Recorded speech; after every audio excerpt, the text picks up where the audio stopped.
রক্তাক্ত অবস্থায় বিছানার উপর পড়ে সাব্বির। শরীরে থাকা টি শার্ট রক্তে ভিজে একাকার। বাবার প্রচণ্ড মার খেয়ে অনেকটাই অবচেতন, উঠে বসার শক্তি নেই। পুরো শরীর অসহ্য যন্ত্রণা নিয়ে সাব্বির উঠতে চেষ্টা করে। চটচট শব্দ হয়, রক্ত জমাট বেঁধে লেগে গিয়েছে টি শার্টের সাথে। প্রচণ্ড যন্ত্রণায় গুঙ্গিয়ে উঠতে গিয়েও থেমে যায়। কোনো মতে দুহাতে ভর দিয়ে উঠতে গিয়ে বসে পড়ে চেয়ারে। কাঁপা কাঁপা হাতে কলম নিয়ে খাতায় লিখতে বসে। প্রিয় বাবা, আমি জানি আমি তোমার স্বপ্ন পূরণ করতে ব্যর্থ হয়েছি। এইচএসসিতে 3 বিষয়ে ফেল করে তোমার মান শেষ করে দিয়েছি এলাকায়। পড়ায় আমার মন ছিল না বাবা। এক ছলনাময়ীর ভালোবাসায় আমি শেষ হয়ে গিয়েছি। সে আমাকে ছেড়ে গিয়েছে বাবা। আমি পড়তে পারিনি, দোষটা আমারই। একবারও তোমার সম্মানের কথা ভাবিনি। তুমি আমায় মেরেছ, আমার একটু অভিমান নেই। তবে মনে রেখো বাবা, আমি ফিরব। যখন ফিরব তোমার মাথা উঁচু থাকবে গর্বে।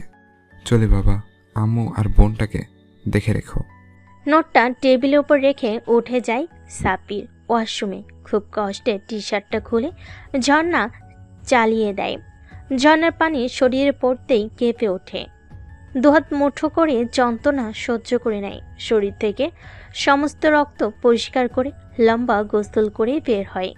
দ্রুত শরীর মুছে নিয়ে কোনো রকমে পিঠের কেটে যাওয়া জায়গাগুলোয় মলমার ব্যান্ডেজ লাগিয়ে ডাবল টি শার্ট পরে ব্যাগে নিজের গুরুত্বপূর্ণ ফাইল, কিছু জামা কাপড় নিয়ে বেলকনিতে এসে দাঁড়ায়। ভালো করে চারপাশ দেখে ঝাঁপ দেয়। ঝুপ করে শব্দ হয়। সামান্য ব্যথা পায় সাব্বির, তবুও নিজেকে মানিয়ে নিয়ে দ্রুত হাঁটতে থাকে নতুন গন্তব্যের পথে। রাত 1টা, চারিদিকে শুনশান নীরবতা ভেদ করে তীর বেগে ছুটে চলেছে 3টা জিপ। প্রতিটাতেই 10 জন করে সেনা সদস্য। সবার সামনের গাড়িতে তীক্ষ্ণ দৃষ্টিতে সামনে তাকিয়ে ড্রাইভ করতে থাকা ক্যাপ্টেন সাব্বির ওয়াকি টকি হাতে নিয়ে শরীর হিম করা কণ্ঠে বলে ওঠে, হেডকোয়ার্টার্স শ্যাডো 007 বলছি। বলো শ্যাডো 007। আমাদের মিশনের জায়গায় চলে এসেছি। নিজেদের বেস্ট দিয়ে ঝাঁপিয়ে পড়ো শত্রুদের উপর, কাউকে বাঁচিয়ে রাখতে হবে না। ওকে। ওয়াকি টকি বন্ধ করে দ্রুত সাব্বির গাড়ি থামায়। কোমর থেকে ওর পছন্দের M10 রিভলভার বের করে ওর টিমের লেফটেন্যান্ট এর দিকে তাকায়। লেফটেন্যান্ট আবির আর আশিক তীক্ষ্ণ দৃষ্টিতে তার হুকুমের অপেক্ষায় চেয়ে আছে। সাব্বির মৃদু কণ্ঠে বলে, আবির আর আসিক পুরো গোডাউন তোমরা ঘিরে ফেলো, বাকিটা আমি সামলে নিচ্ছি। দুজনেই একসাথে ওকে স্যার বলে দুদলে ভাগ হয়ে যায়। সাব্বির হামাগুড়ি দিয়ে গোডাউনের দরজার সামনে যেতেই এক ঝাঁক গুলি ওর মাথার উপর দিয়ে শোষ শব্দে উঠে যায়। মনে মনে হাসে সাব্বির। পরক্ষণেই ক্ষিপ্ত গতিতে পকেট থেকে টাইম বোম বের করে গোডাউনের দরজায় লাগিয়ে আবারও হামাগুড়ি দিয়ে নিরাপদ দূরত্বে সরে যায়। 10 সেকেন্ডের মধ্যে বিকট শব্দে গোডাউনের দরজা উঠে যায়। সাব্বির আবারও পকেট থেকে স্মোক বোম বের করে ছুঁড়ে মারে সেদিকে। মুহূর্তে চারিদিকে ধোঁয়ায় ভরে যায়। সম্পূর্ণ ধোঁয়া কেটে যেতে 5 মিনিট লাগবে। সাব্বির দেরি করে না, দ্রুত উঠে চোখে নাইট ভিশন গগলস পরে হামাগুড়ি দিয়ে গোডাউনের ভিতরে ঢুকতে চারিদিক থেকে ঝাঁকে ঝাঁকে গুলি মাথার উপর দিয়ে যেতে থাকে। সাব্বির নিজেকে ড্রামের আড়াল করে দ্রুত পজিশন নিয়ে চারিদিকে নজর বুলিয়ে নেয়। 24 জনের মতো লোক হাতে ভারী সব মেশিন গান নিয়ে ব্রাশ ফায়ার করছে। সাব্বির রিভলভার চালাতে গিয়েও থেমে যায়। দ্রুত পায়ের মোজার মাঝ থেকে লেজার বিম বের করে সুইচ অন করে মুচকিয়ে হাসতে হাসতে বলে, হ্যাপি জার্নি। বলার সাথে সাথে লেজার বিম অন করে চারিদিকে একবার ঘুরিয়ে নেয়। লেজার বিমের ভয়ানক রোশনি দুভাগ করে ফেলে মানুষগুলোকে। মুহূর্তের মাঝে লাশে পোড়া গন্ধে পুরো গোডাউন মম করতে থাকে। সাব্বির নাকে গ্যাস মাস্ক পরে নিয়ে ড্রামের পেছন থেকে বের হতে বিকট শব্দে একটা গুলি এসে ডান পিঠে। মুহূর্তে সাব্বির নিজেকে মেঝেতে ফেলে দেয়। ব্যথায় চিৎকার করতে গিয়েও দাঁত চেপে সহ্য করে নিয়ে ঘুরে তাকে পেছনের দরজার সামনে দাঁড়িয়ে আছে 2টো ছায়া। তাদের মধ্য থেকে একজনের সামনের দিকে এগিয়ে আসতে আসতে ভয়ঙ্কর কণ্ঠে বলে ওঠে, হা হা হা হা, এক গুলিতেই খতম। এই ডন এগিয়ে গিয়ে দেখতো শালা এখনো বেঁচে আসে কিনা। বস, আপনার যে নিশানা হেডশট করে দিয়েছেন মনে হচ্ছে। তাই হবে হয়তো, কিন্তু শালা আর্মি আমাদের ডেরায় এলো কি করে? লোকজন ট্যাগ বস, কেউ হয়তো আমাদের মধ্যেই বেইমানি করেছে। কালা রশিদ হুঙ্কার ছেড়ে বলে। কাউকে ছাড়বো না, দ্রুত গিয়ে দেখ শালা এখনো জীবিত আছে কিনা। জীবিত থাকলে ওকে আটকে সব জেনে ফেলবো। ডন বেখেয়ালিভাবে সাব্বিরের দিকে এগিয়ে যেতে থাকে, হাতে সাবমেশিন গান। সাব্বিরের ঠোঁটের কোণে ততক্ষণে হাসি ফুটে উঠেছে। লেজার বিম পায়ের মোজায় রেখে কোমর থেকে পিস্তল বের করে সাব্বির। লোড করাই ছিল। ডন নামে লোকটা যে সাব্বিরের দিকে ঝুঁকে দেখতে যাবে, অমনি চোখের পলকে সাব্বির পরপর 2টা গুলি করে। নিখুঁত নিশানা। ডনের মাথা ফুটো হয়ে ঢলে পড়ে সাব্বির উপর। পরক্ষণে কালা রশিদের হুঙ্কার শোনা যায়। এই ডন, এটা কি করলি? তোকে বারণ করি নাই গুলি না করতে? ওরে দিয়ে তথ্য পাইতাম। কালা রশিদ কথা শেষ করে সাব্বিরের দিকে এগিয়ে আসতে থাকে।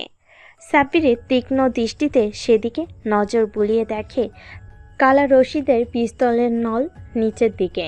চাপা হেসে সাব্বির পিস্তলটা উঁচিয়ে ধরে। পরপর 2বার তার রিভলভার গর্জন করে। এবারও নিখুঁত নিশানা। কালা রশিদের 2টো হাত ভেদ করে গুলি চলে গিয়েছে। পুরো গোডাউন জুড়ে কালা রশিদের আর্তনাদ। সাব্বির হু হু করে হাসতে হাসতে কালা রশিদের সামনে গিয়ে দাঁড়িয়ে ভয়ঙ্কর কণ্ঠে বলে। কালা রশিদ, দিস ইজ আর্মি এবং আমি ক্যাপ্টেন সাব্বির। তোর মতো লোকাল গুন্ডা আমাকে হেডশুট করবে? সাব্বির হাসতে হাসতে ওয়াকি টকিতে বলে। আবির আসিক, ভেতরে এসো, মিশন সাকসেসফুল। মুহূর্তের মধ্যে পুরো গোডাউন আলোকিত হয়ে যায়। ভেতরে প্রবেশ করে 40 জন সৈনিক। সাব্বির আবিরকে বলে। আবির, একে তুলে নিয়ে চলো। আর আসিক, আমাকে নিয়ে দ্রুত সিএমএইচে চলো, হাতে গুলি লেগেছে আমার। কথাটা বলে সাব্বির তাকায় কালা রশিদের দিকে। সে তখনও চোখ দুটো বন্ধ করে চিৎকার করে যাচ্ছে। সাব্বির মুচকি হেসে আবিরকে বলে। আবির, সালাকে হেডকোয়ার্টারে নিয়ে গিয়ে হাত দুটোকে ঝুলিয়ে রাখবে, আমি আসছি। Okay sir. আবিরা বেরিয়ে যায়। সাব্বিরও আশিকের কাঁধে ভর দিয়ে বেরিয়ে আসে গোডাউন থেকে। সিএমএইচ সম্মিলিত সামরিক হসপিটাল। বেডে উপর হয়ে শুয়ে আছে সাব্বির। পাশেই 2জন নার্স আর ডাক্তার। আহমেদ সাব্বিরের পিঠ থেকে গুলি বের করতে খানিকটা বিস্ময় আর হতাশ কণ্ঠে বলে। এ নিয়ে পিঠে গুলি লাগলো 6টা। গুলি সব বড় কিভাবে অল্পের উপর দিয়ে যায় বলতো? সাব্বির মুচকি হাসি আর বলে। সবটাই আল্লাহর ইচ্ছে ডক্টর। হ্যাঁ, কিন্তু এভাবে এমন এমন জায়গা গুলি লাগলে তবুও তুমি এত স্ট্রং কিভাবে থাকো? আমার শরীরে গুলি লাগার সঙ্গে সঙ্গে আমি নিজের দেহটাকে মাটিতে ছুঁড়ে ফেলি, এতে গুলি গভীরে যেতে পারে না। আর তুমি কি আমার অল্প ক্ষত দেখে আফসোস করো, বড় কোনো অপারেশন করতে না পারায়? ডাক্তার আহমেদ মধ্যবয়স্ক লোক, 50 পেরিয়ে গেছে অনেক আগেই। তিনি সাব্বিরের কথা শুনে বেশ কিছু ভাবনায় পড়ে গেল। মুখে মৃদু হাসি রেখা ফুটিয়ে বলল। না রে বাবা, আমি চাই তুই এভাবে আহত না হোস। নিজের সেফটির জন্য বুলেট প্রুফ জ্যাকেট পরিধান কর। আল্লাহ ছয় আছেন বলেই তুই বেঁচে ফিরেছিস। যে মিশন খুব সহজেই সমাপ্ত করা যাবে সে মিশনে বাড়িতেই ঝুঁকির কোনো মানে আছে? ডক্টর সাব্বির আহমেদের কথা মন দিয়ে শুনে খানিকক্ষণ চুপ থেকে বলে। তুমি ঠিক বলছো আঙ্কেল, আমার আরো সাবধান হওয়া উচিত ছিল। এটাই তোর ক্যাপ্টেন হিসেবে ফার্স্ট মিশন।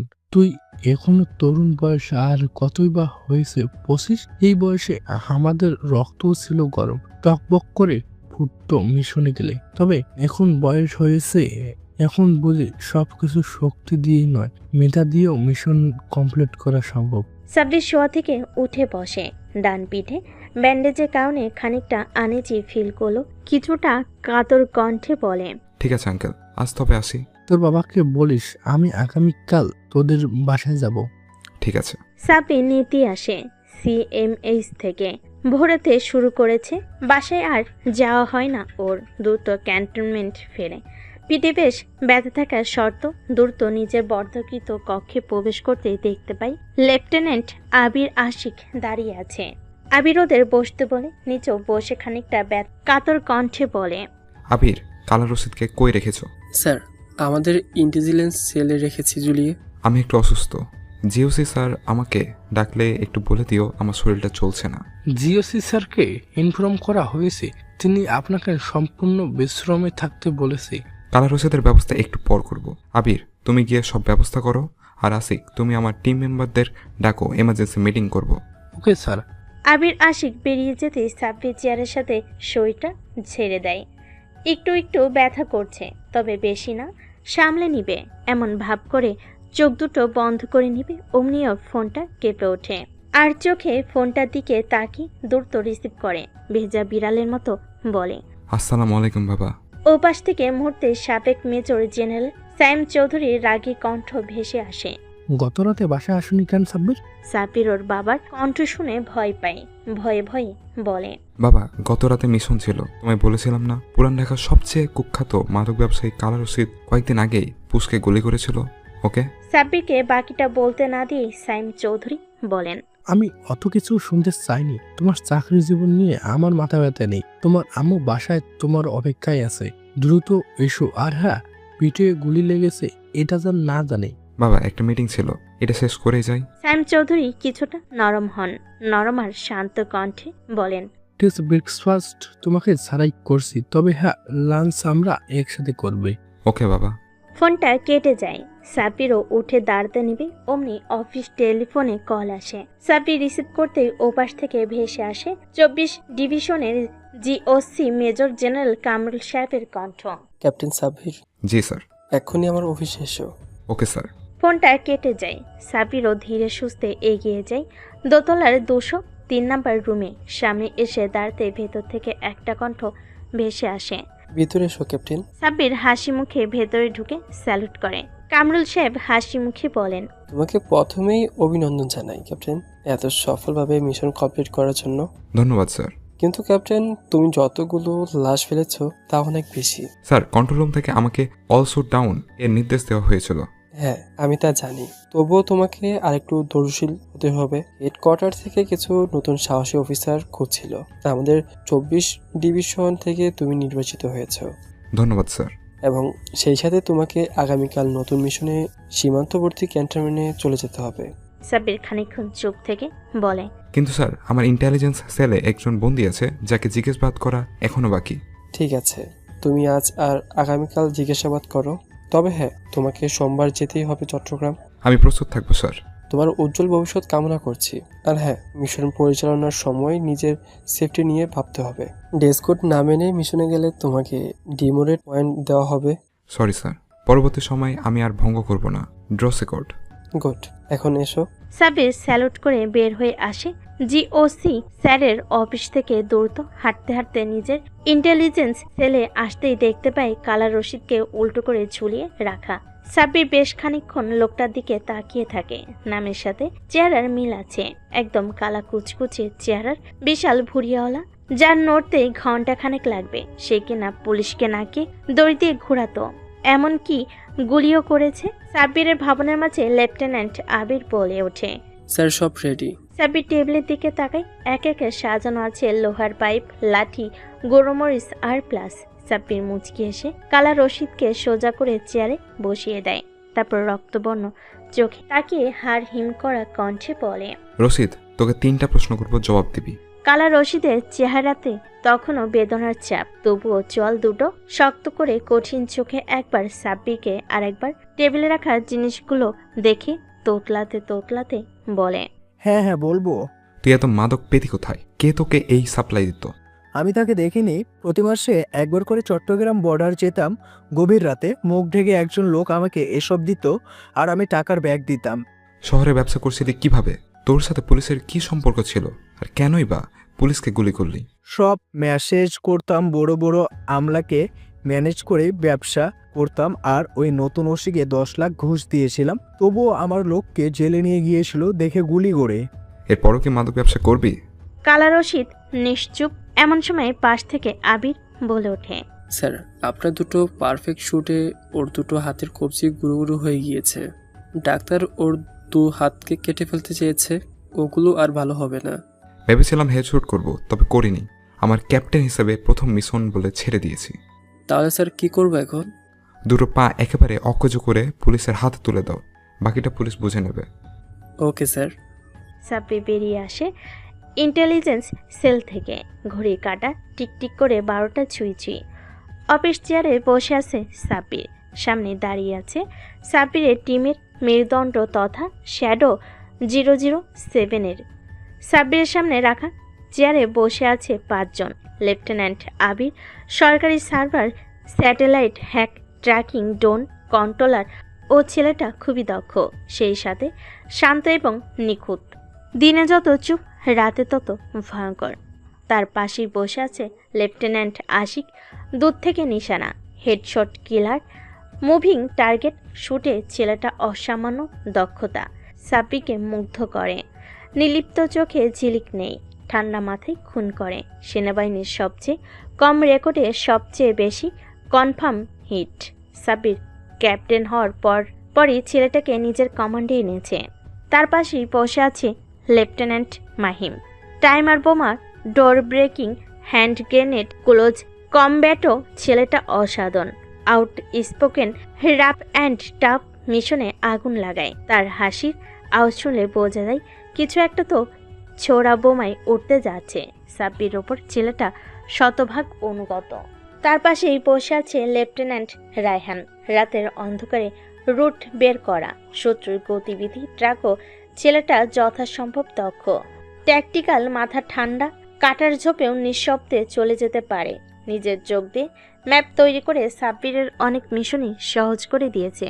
সাব্বিরও প্রতিদান দিয়েছে, নিজের কোম্পানির কমান্ডে নিয়ে এসেছে।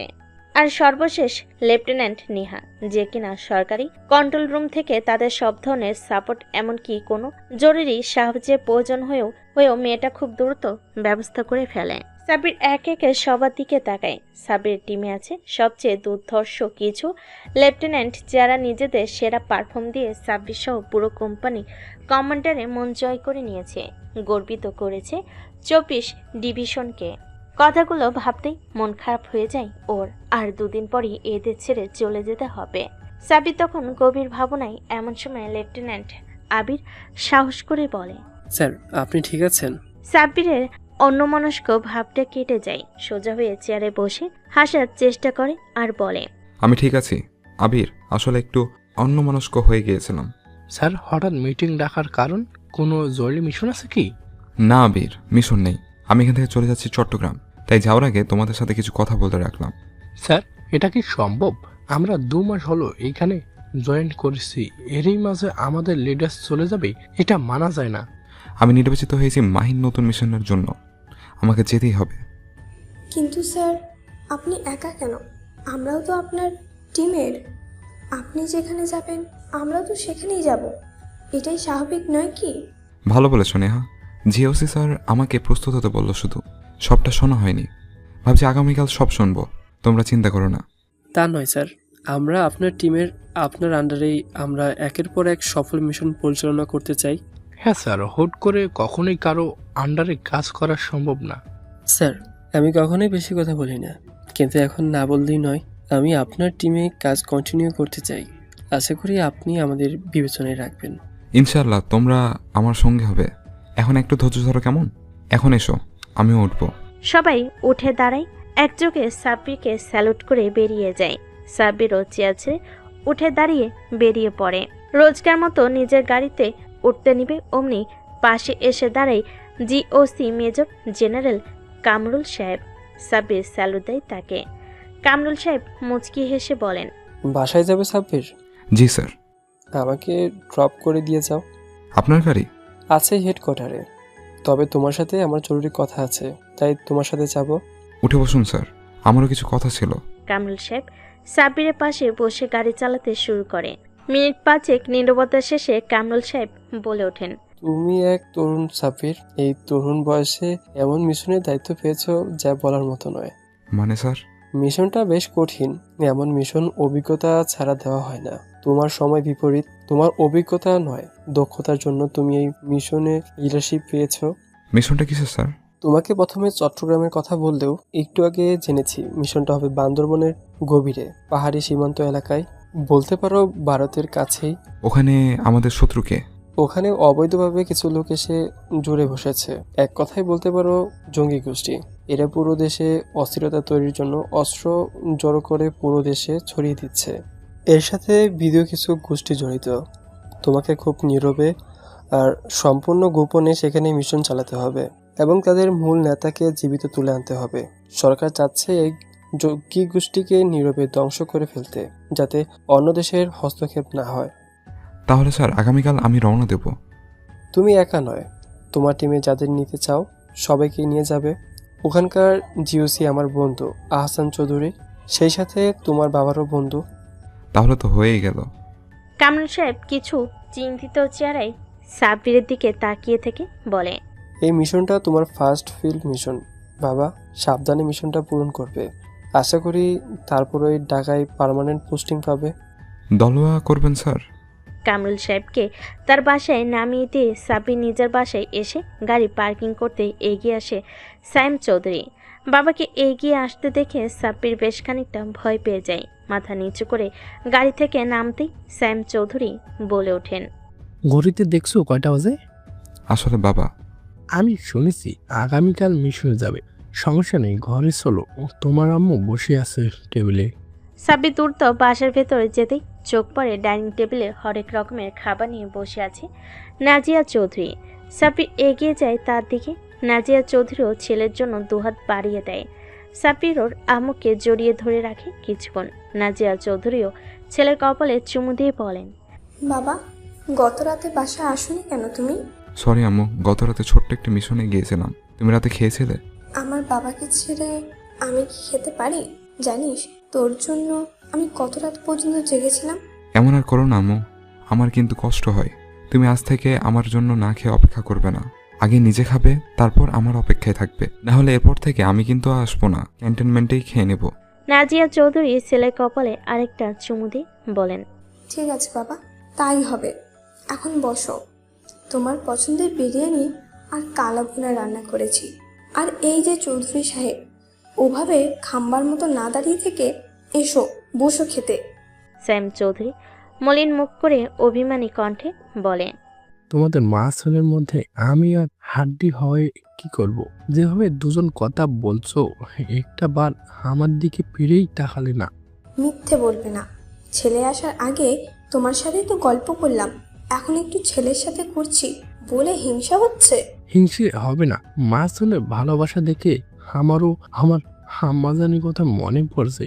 ভাবছি ছেলেটা বিয়ে দিয়ে নিজের জন্য একটা আম্মাজান শর্টকাট বৌমা আনবো। সাব্বির ওর বাবার কথায় বেশ লজ্জা পায়। এমন সময় নাজিয়া চৌধুরী সাব্বিরের ডান পিঠে হাত বুলিয়ে দিতে সাব্বির কুকিয়ে ওঠে। আহ! নাজিয়া চৌধুরী দ্রুত ছেলের পিঠ থেকে হাত সরিয়ে নিতে গিয়েও ব্যান্ডেজের মতো কিছু অনুভব করে চলো চোখে ছেলের দিকে তাকিয়ে উত্তেজিত কণ্ঠে বলে, বাবা সাব্বির, কি হলো তোর পিঠে? ওটা কিসের ব্যান্ডেজ? মুহূর্তে সাব্বির দমে যায় আর চোখে ওর বাবার দিকে তাকায়। স্যাম চৌধুরী নিশ্চুপ। নাজিয়া চৌধুরী দ্রুত ছেলের টি শার্টের বোতাম খুলে পিঠ বের করে দেখে ব্যান্ডেজ। নাজিয়া চৌধুরী ছেলের নিচু করে রাখা মুখটা দুহাতে ধরে নিজের দিকে ফিরিয়ে শান্ত কণ্ঠে বলে, বাবা, তুই আমাকে ভালোবাসিস? হ্যাঁ আম্মু। তাহলে সত্যি করে বলবি, তোর পিঠে ব্যান্ডেজ কেন? গুলি লেগেছিল আম্মু, তেমন ক্ষতি হয়নি। নাজিয়া চৌধুরী কটমট চোখে তাকান সাইম চৌধুরীর দিকে। সাইম চৌধুরী ততক্ষণে নিজের ঘরে পা বাড়িয়েছেন। তিনি আর স্ত্রী মুখোমুখি হবে না, কেননা সব দোষই তার উপর পড়বে। ছেলেকে সেনাবাহিনীতে দেওয়ার বুদ্ধিটা যে তারই ছিল। এই গুলি লাগায় তুই বাড়ি আসিসনি গতকাল বাবা? না আম্মু, তা নয়। আসলে বন্দি করেছিলাম একজনকে, তাকেই জিজ্ঞাসাবাদের জন্যই ক্যান্টনমেন্টে ছিলাম। নাজিয়া চৌধুরী অস্থির হয়ে বলেন, হ্যাঁ, বল বাবা। আর আগামীকাল আমি বান্দরবন চলে যাব আম্মু। সেখানে ক্যাপ্টেন হিসাবে আমার ফার্স্ট ফিল্ড অপারেশন আছে। নাজিয়া চৌধুরী শান্ত হন, দৃঢ় কণ্ঠে বলেন, এখনো সব রাখ বাবা, খেতে শুরু কর, খাবার ঠান্ডা হয়ে যাচ্ছে। সাব্বির বুঝতে পারে ওর আম্মুর মন খারাপ করেছে, তাই ওর আম্মুর গলা জড়িয়ে ধরে বলে, আম্মু, এভাবে মন খারাপ করে থেকো না। আমি তবে বান্দরবন গিয়ে ভালো মতো মিশন কমপ্লিট করতে পারবো না। জিসু স্যার বলেছে মিশনটা কমপ্লিট হলে আমি ঢাকায় পোস্টিং পাবো। সত্যি তো? হ্যাঁ আম্মু, 3 সত্যি। নাজিয়া চৌধুরী হাসেন, সাব্বিরও হাসে। মা ছেলের হাসি মুখ দেখে দরজার আড়াল থেকে সাইম চৌধুরীও হাসেন।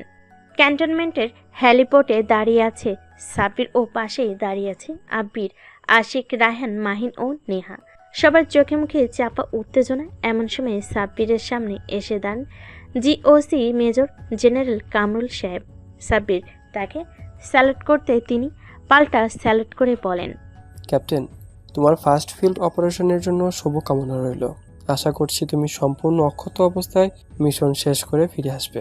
সর্বোচ্চ চেষ্টা করব স্যার। কথাটা বলেই সাব্বিরও টিম নিয়ে হেলিকপ্টারে উড়ে বসে। হেলিকপ্টার টেক অফ করেছে 10 মিনিট হলো। এমন সময় নেহা বলে ওঠে, স্যার বলো নেহা। স্যার, বান্দরবনে আমাদের মিশন সম্পর্কে এখনো জানলাম না। জঙ্গি গোষ্ঠীর আস্থান গড়িয়ে দিতে হবে নেহা। গোয়েন্দা তথ্য রয়েছে বাংলাদেশে অস্থির করতে দেশি বিদেশি জনগোষ্ঠী তৎপরতা, আর সেই তৎপরতায় খবর আছে তারা বান্দরবনে অবৈধ ভারী অস্ত্রের যোগান দিয়েছে, সাথে চোরাচালান করছে লোকালয়ে। তাহলে আমাদের এখন কি করতে হবে স্যার? নেহা, আমি এটা সঠিক বলতে পারছি না। আমরা বান্দরবন গিয়ে আগে পরিস্থিতি বুঝতে চেষ্টা করব। আর হ্যাঁ নেহা, তোমাকে গিয়ে আমাদের টিমের সঙ্গে যোগাযোগ সম্পূর্ণভাবে রাখতে হবে, কোনো মিসগাইড চলবে না। আমি আমার সর্বোচ্চ চেষ্টা করব স্যার। টানা 40 মিনিট পর হেলিকপ্টার বান্দরবন সেনা ক্যাম্পে ল্যান্ড করতেই সাব্বির নেমে পড়ে। সাব্বিরদের নামতে দেখে হাসি মুখে এগিয়ে আসে বান্দরবন এর GOC major general Ahsan Chowdhury. Sabbir তার সাথে হ্যান্ডশেক করে নিজের টিমের সাথে পরিচয় করিয়ে দেয়। সবার সাথে কৌশল বিনিময় করে আহসান চৌধুরী সাব্বিরকে বলে, ক্যাপ্টেন, আমি তোমার সাথে একটু পর মিটিং করব, খুব আর্জেন্ট। আর তোমার টিমকে ক্যাম্পে বিশ্রাম নিতে বলো। সাব্বিরও টিম নিয়ে ভেতরে চলে যায়। এমন সময় আবির বলে ওঠে, স্যার, আমার মনে হচ্ছে এখানে কিছু গন্ডগোল আছে। কিরকম? মনে হচ্ছে বড় কোনো অপারেশন হবে। আশেপাশে সেনা সদস্যগুলো খুব ভয় পেয়ে আছে বলেই মনে হলো। তারা সবাই জুনিয়র আবির, ভয় পাওয়াটা স্বাভাবিক। নেহা, তুমি তোমার কাজে লেগে পড়ো, চারিদিকে আমাদের নেটওয়ার্ক বিছিয়ে দাও।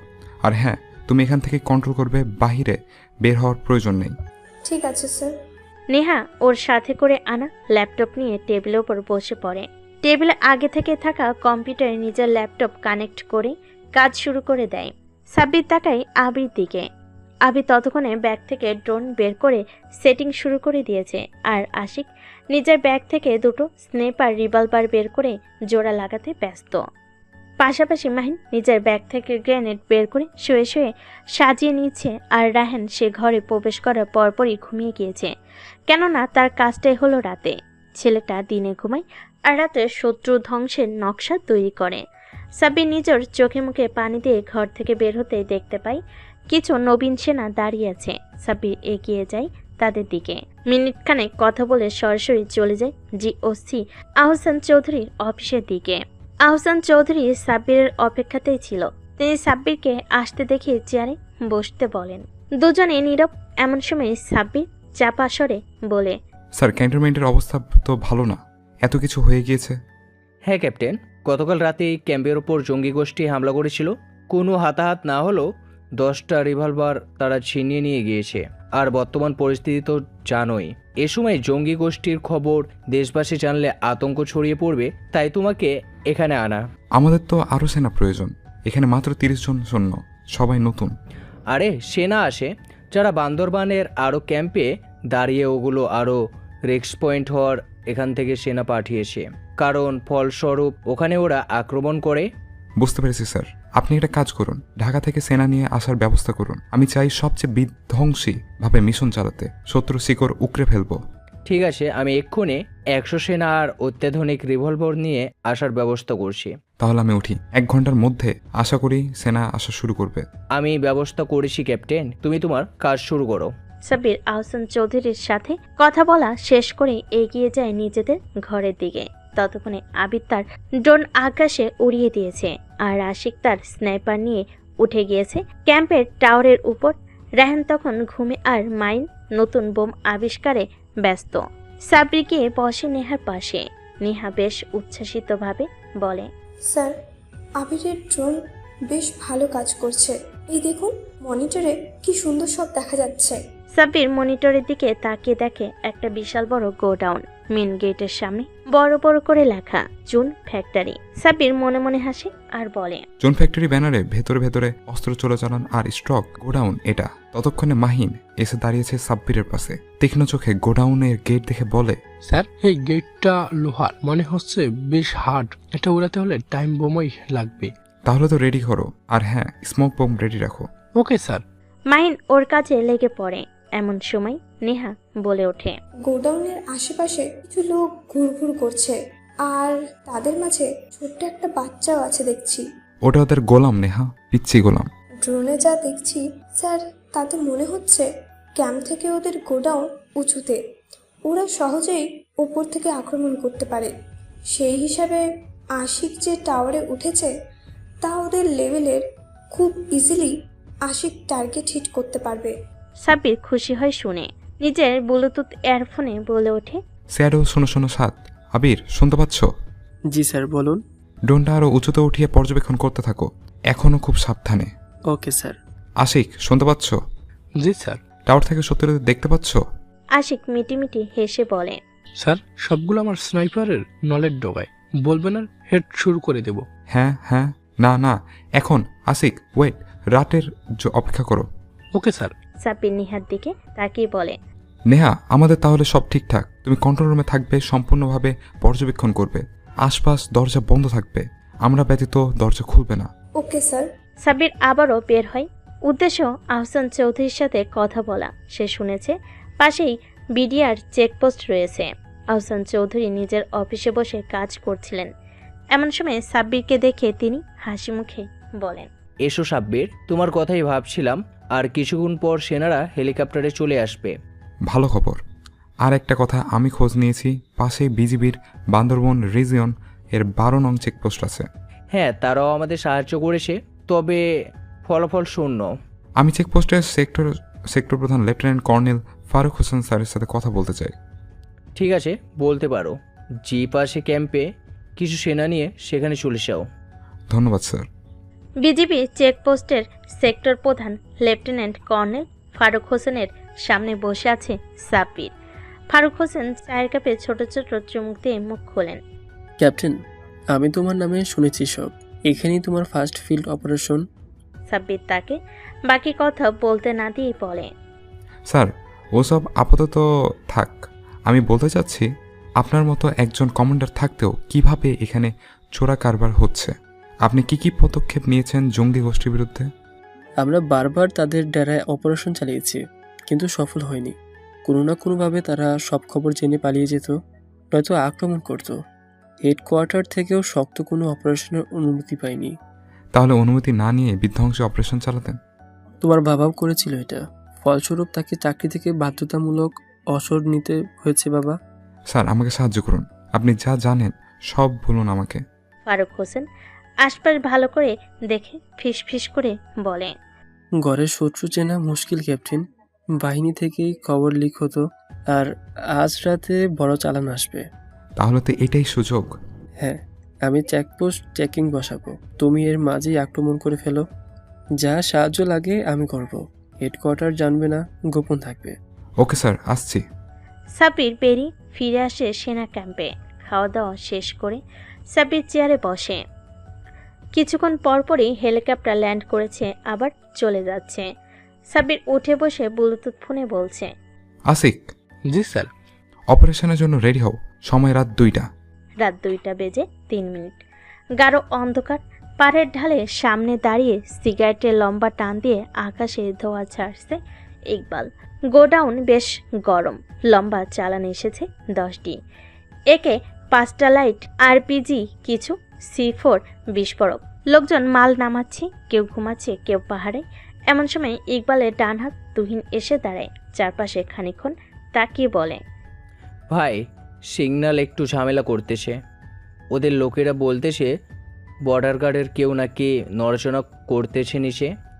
পরিস্থিতি তেমন ভালো না। কমান্ডার ফারুককে তো চেনোই। তুহিনের কথা শুনে ইকবাল বেশ রাগী কণ্ঠে বলে, এই কমান্ডার ফারুকের বেশ তেল হয়েছে।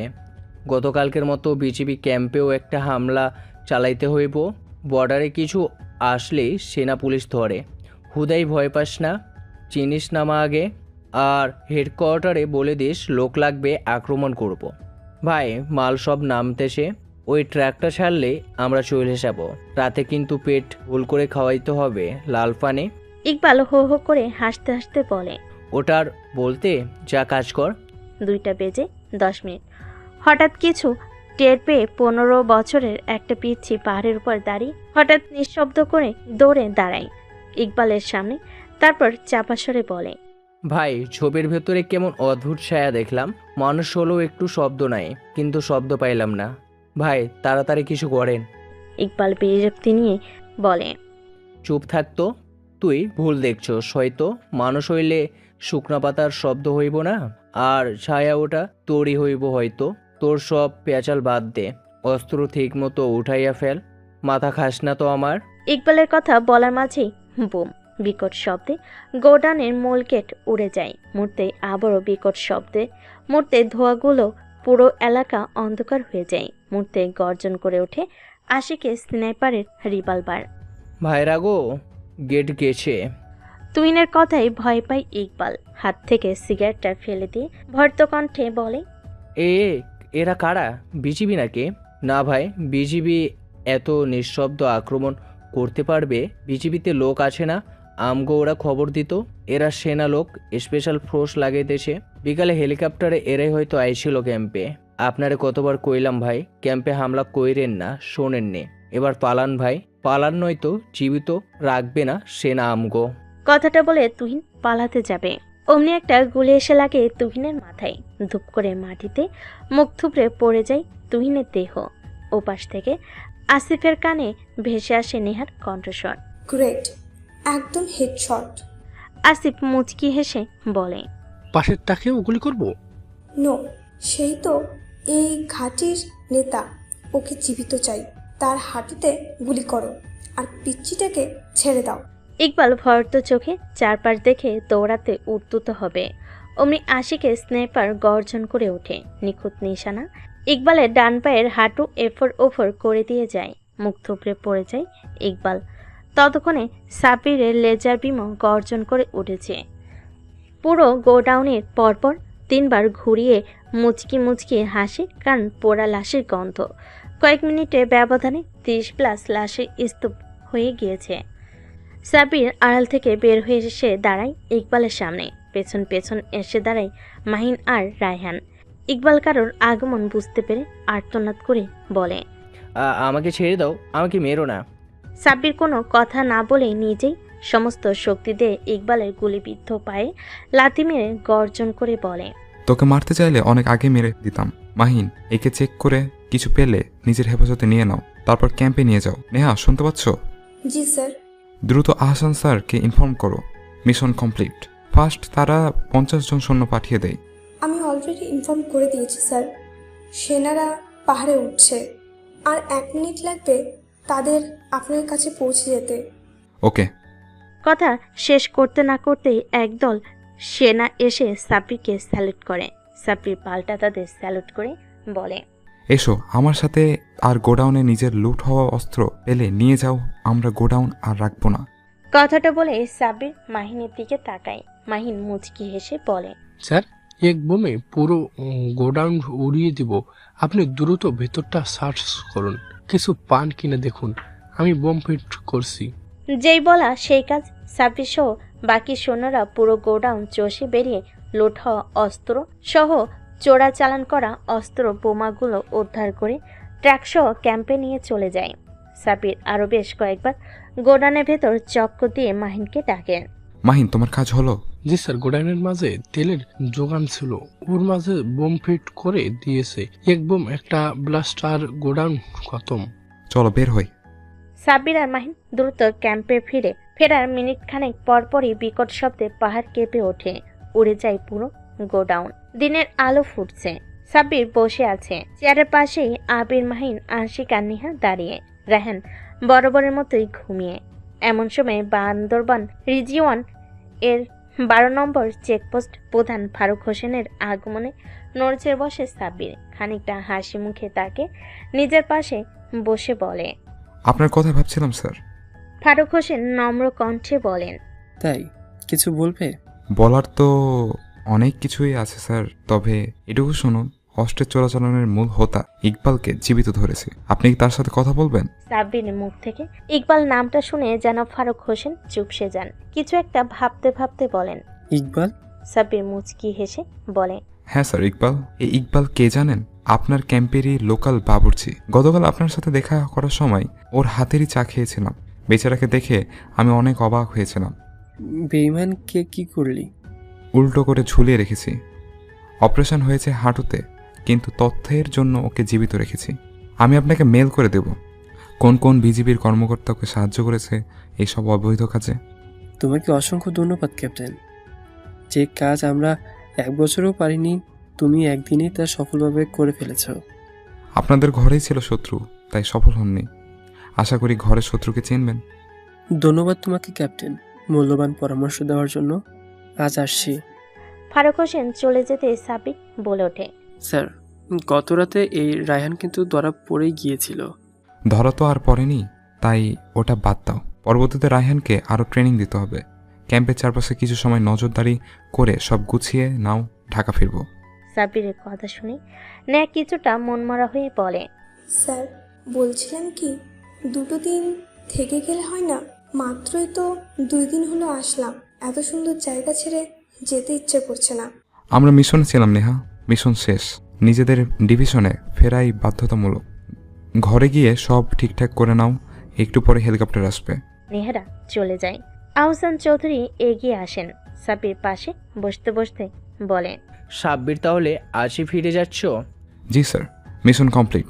আর থেকে কি হবে? ইকবালকে কি করবে? হেডকোয়ার্টার থেকে নির্দেশ এসেছে, সাথে করে নিয়ে যেতে হবে, অনেক তথ্য পাওয়া যাবে। ওকে তাহলে নিয়ে যাও। তবে তোমাকে অসংখ্য ধন্যবাদ বাবা, সাহসিকতার সাথে মিশন কমপ্লিট করে নিজের প্রখর মেধা আর দক্ষতার প্রমাণ দিয়েছো। এটা আমার দায়িত্ব স্যার। ওদের কথা বলার মাঝেই হেলিকপ্টার এসে পৌঁছায়। ততক্ষণে সাব্বিরের টিম সব কিছু গুছিয়ে এনেছে। বেচারা রাহেন ঘুমে দুলছে, সেই সাথে আবির আর মাহিন ইকবালকে কোলে নিয়ে দাঁড়িয়ে আছে। সাব্বির ওদের হেলিকপ্টারে ওঠার ইশারা করে। আহসান চৌধুরীর সাথে হ্যান্ডশেক করে বলে, চলি স্যার, দেখা হবে। এসো ক্যাপ্টেন। সাব্বির হেলিকপ্টারে উঠতেই টেক অফ করে পাইলট। সাব্বির আর চোখে ইকবালকে দেখে বলে, আবির সালাকে হেলিকপ্টার থেকে নিচে ফেলে দেবো? দিলে ভালোই হতো, বাড়তি বোঝা টানতে হতো না স্যার। আশিক আবিরের কথা শুনে হাসতে হাসতে বলে, আর এটা করলে হেডকোয়ার্টার থেকে বহিষ্কারের নোটিশ হাতে অন্তল সময় লাগতো না। হেলিকপ্টার ঢাকা ক্যান্টনমেন্টে ল্যান্ড করতেই সাব্বির নেমে আসে। সাব্বিরকে নামতে দেখে এগিয়ে আসে জিওসি কামরুল সাহেব। সাব্বির তাকে দেখেই স্যালুট করে। একটু পর একে একে সাব্বিরের টিম নেমে আসে। কিছু সৈন্য এসে নিয়ে যায় ইন্টেলিজেন্স সেলে। সাব্বির নিহাদের বিশ্রাম নিতে বলে কামরুল সাহেবের দিকে তাকায়। সাবাস ক্যাপ্টেন সাব্বির, তুমি তোমার ফার্স্ট ফিল্ড অপারেশন সফলভাবে কমপ্লিট করেছো। তোমার এই অসামান্য কৃতিত্বের জন্য সেনাপ্রধান দেখা করবেন। কখন স্যার? আজই এসো আমার সাথে। সাব্বির কামরুল সাহেবের সাথে প্রবেশ করে সেনার প্রধান ওয়াকার রুমে। সাব্বির দ্রুত স্যালুট করে। ওয়াকার মুচকি হেসে বলে, অভিনন্দন ক্যাপ্টেন সাব্বির, তোমার সাহসিকতায় আমরা গর্বিত। আশা করি তুমি এমন মিশন চালিয়ে যাবে। আমার সর্বোচ্চ দিয়ে চেষ্টা করবো স্যার। স্যার, জীবিত লোকটাকে কি করব? ক্যাপ্টেন সাব্বির, তোমাকে ফুল পাওয়ার দেওয়া হচ্ছে। তুমি এই মুহূর্তে জীবিত বন্দীকে জিজ্ঞাসাবাদ করে রিপোর্ট জানাও। পর পেছনের লিডারকে আমরা চাই। Okay sir. সাব্বির স্যালুট করে বেরিয়ে সোজা চলে যায় ইন্টেলিজেন্স সেলে। ততক্ষণে আবির আশিক চলে এসেছে। সাব্বির মুচকি হাসে আর ইকবালের চুলের মুঠি চেপে ধরে বলে,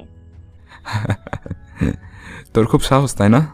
একদম সেনা ক্যাম্পে আক্রমণ করিস, কিছু নবীন সৈন্যকে নরম পেয়ে গরম দেখানো।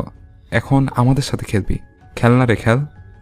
কথাটা বলার পরপরই সাব্বির টেবিল থেকে লোহার পাইপ তুলে নিয়ে নিজের সমস্ত শক্তি দিয়ে এলোপাতাড়ি পিটাতে শুরু করে ইকবালকে।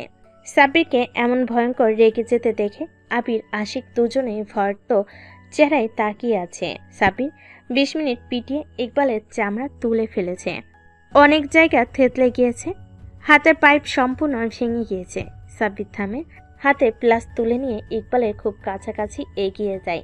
হুঙ্কার ছেড়ে বলে, বল তোদের লিডারকে, কোথা থেকে আসতো এইসব চোরাচালান? বল কোথায় পেতি এসব? সাব্বিরের ভয়ঙ্কর রূপ দেখে ইকবাল প্রস্রাব করে ফেলে।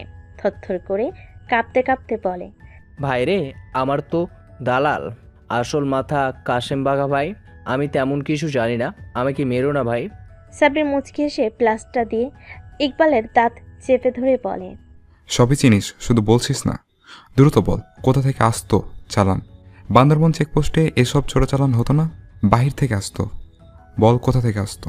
কথা বলার সাথে সাথে সাব্বির টেনে হিসে তুলে ফেলে ইকবালের দাঁত।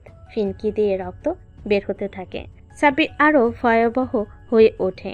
ইকবাল এবার আর চুপ করে থাকে না, আধো আধো কণ্ঠে বলে, এই অস্ত্র চালান কাশেম বাঘার মধ্য রুট দিয়ে আসে ভাই। কুমিল্লার খোসকা গোডাউন হয়ে বান্দরবান সীমান্তে পৌঁছায়। আমি তা রিসিভ করে জঙ্গলে লুকিয়ে রাখতাম, পরে সারা দেশে খুচরা বিক্রি করতাম। সাব্বির হাতে নতুন লোহার পাপ তুলে নিয়ে বলে, তুই কি জানিস সেই গোডাউনের প্রধান দায়িত্বে কে আছে? ওখানকার লিডারকে?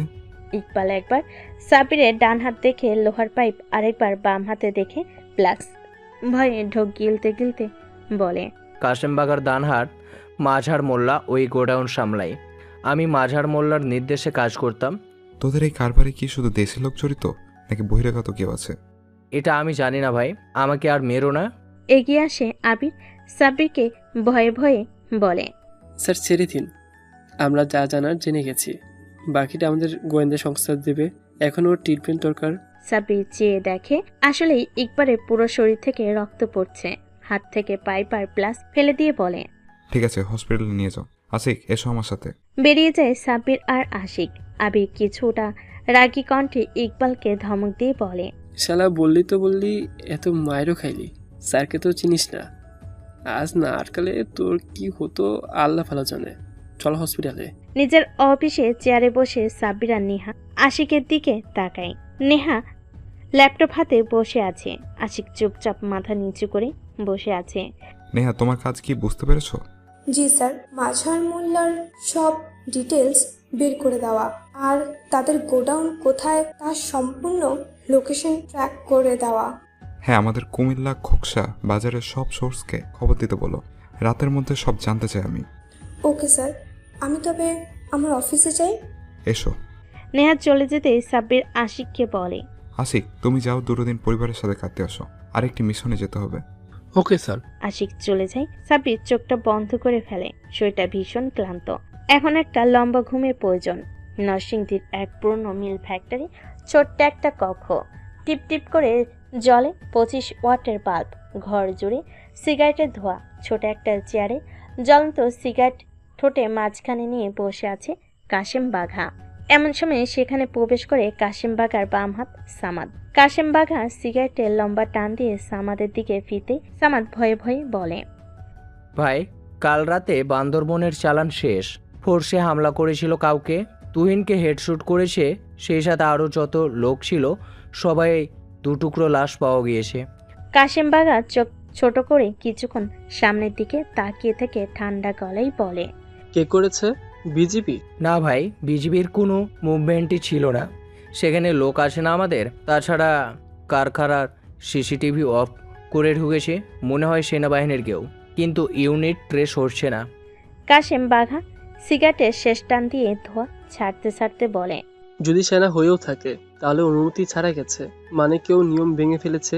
সামাদ বেশ কিছুক্ষণ কি একটা ভেবে চিন্তিত গলায় বলে, আমাদের লোক বলেছে ভাই, এক তরুণ অফিসার বিজিবি ক্যাম্পে গিয়ে লেফটেন্যান্ট কর্নেল ফারুক হোসেনের সাথে কথা বলেছে। আরও বড় খবর ভাই, ক্যাম্পে বিকেলে বহুবার হেলিকপ্টার ল্যান্ড করেছিল, মনে হচ্ছে সেনা এসেছিল। সেই সাথে স্নাইপারের রিভলভার দিয়ে শ্যুট করা হলেও একটাও মিস হয়নি।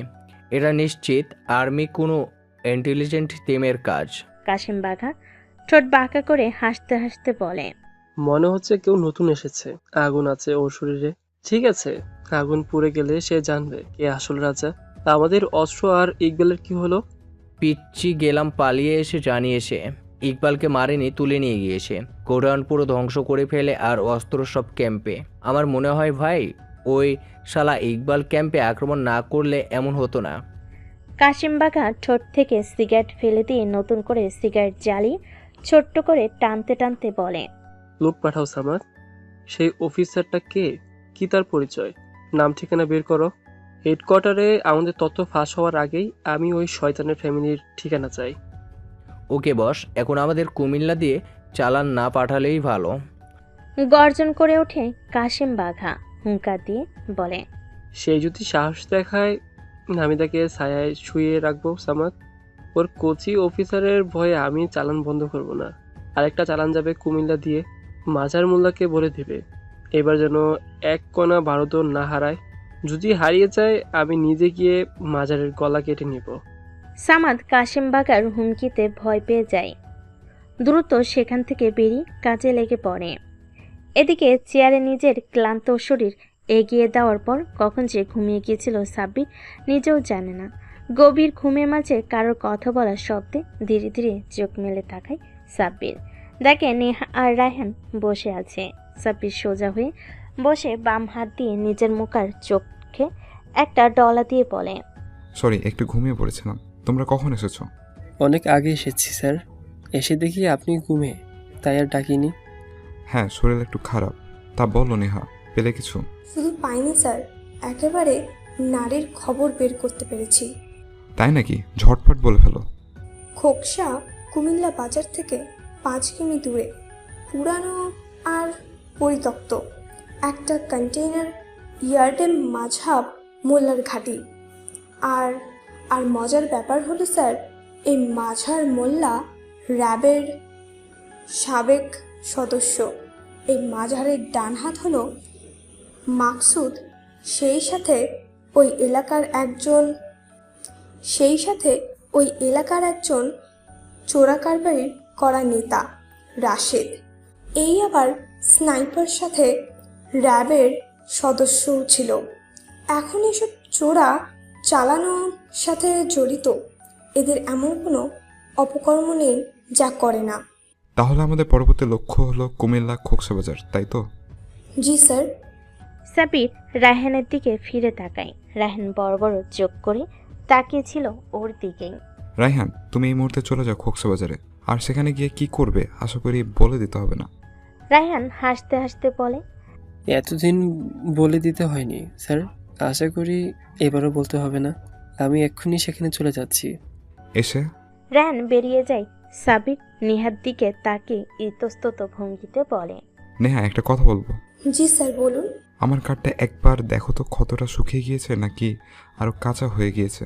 নেহা উঠে গিয়ে দ্রুত সতর্কভাবে সাব্বিরের ক্ষতটা দেখে বলে, স্যার, ক্ষতটা শুকিয়ে গিয়েছিল, তবে মনে হচ্ছে কিছুর আঘাতে আবার রক্ত বের হচ্ছে। নতুন ড্রেসিং প্রয়োজন। ওকে নেহা, তুমি তাহলে এসো, আমি সিএমএইচে ড্রেসিং করে আনি। নেহা বেরিয়ে যেতে সাব্বিরও বের হয়। সিএইচএম ডাক্তার আহমেদের চেম্বারে বেডে শুয়ে আছে সাব্বির।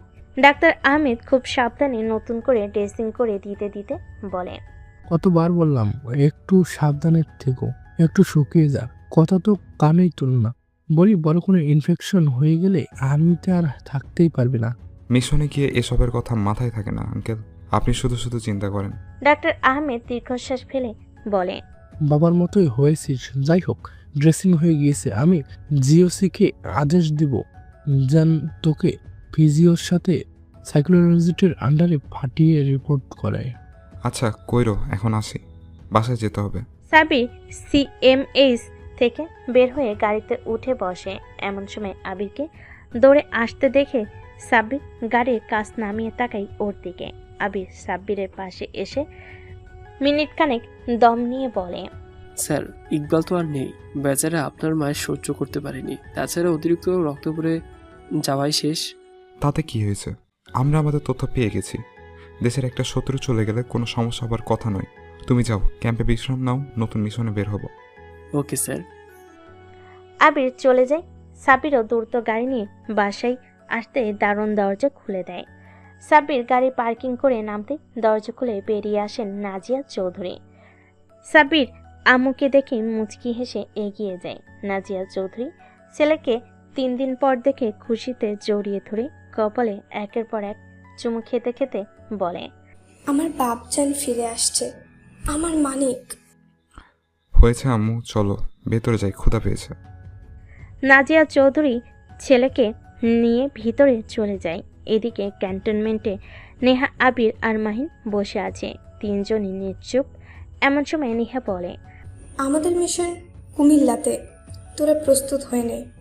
আবির খানিকটা অন্যমনস্ক ভঙ্গিতে বলে, থাম তো নেহা, খালি মিশন আর মিশন। আজকে আমি পুরো অবাক, বুঝলি? আমাদের ক্যাপ্টেন রাগলি এতটা ভয়ঙ্কর হয় ভাবতেই শরীর শিউরে উঠছে আমার। এটা হয়তো স্বাভাবিক। স্যারের বয়স মাত্র 25। এই বয়সে তিনি আমাদের ক্যাপ্টেন, একটা কোম্পানি কমান্ডারকে লিড দেন। অবশ্যই তার মধ্যে বিশেষ কিছু আছে বলেই তিনি সফল। তুই ঠিক বলছিস। আচ্ছা, আশিককে দেখছি না যে? আমিও তো রায়হানকে খুঁজে পাচ্ছি না। বেচারা আবার গেল কই? রায়হান কুমিল্লা চলে গিয়েছে। আর আশিক ওর বাসায় গিয়েছে 2 দিনের জন্য। চল আমরা নিজেদের কোয়ার্টারে ফিরে যাই, অনেক ঘুম পেয়েছে। ঠিক বলেছিস, গুড নাইট। কথাটা বলে যে যার কোয়ার্টারে চলে যায়। সাবির মায়ের হাতে রান্না ভরপেট খেয়ে সোফায় ওর বাবা সাইম চৌধুরীর পাশে বসে। স্যাম চৌধুরী মোবাইলটা রেখে গম্ভীর কণ্ঠে বলে, মিশনে গিয়েছিলে নাকি মানুষকে দু টুকরো করতে? মিশনে গিয়েছিলাম শত্রুকে ধ্বংস করতে। সে আমিও জানি, কিন্তু অতটা ভয়ঙ্কর হওয়া উচিত নয়। ভালো ক্যাপ্টেনের গুণ এমন নয়, সংযত হতে হবে। যুদ্ধের ময়দানে শত্রুকে করুণা করে আহত করে ফেলে রাখলে আমি তাকে ছেড়ে দিলেও সে পিছন থেকে ছুরি মারতে ভুলবে না। তাই যুদ্ধক্ষেত্রে আমি একটা নীতি অনুসরণ করি, হয় মারো নয়তো মরো।